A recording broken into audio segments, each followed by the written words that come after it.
You ask Tiger to calculate. This deals with linear inequalities with one unknown. The final result is x greater than 20.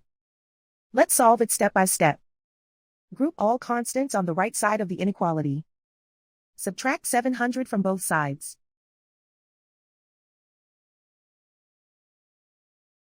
Group like terms.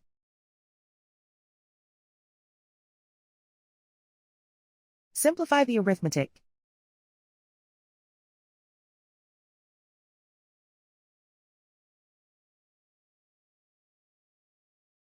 Isolate the x. Divide both sides by 15.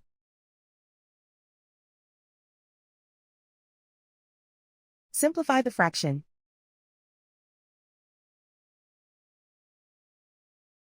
Find the greatest common factor of the numerator and denominator.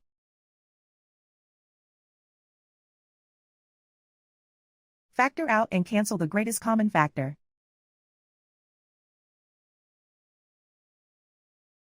Plot the solution on a coordinate grid. And so the final result is x greater than 20.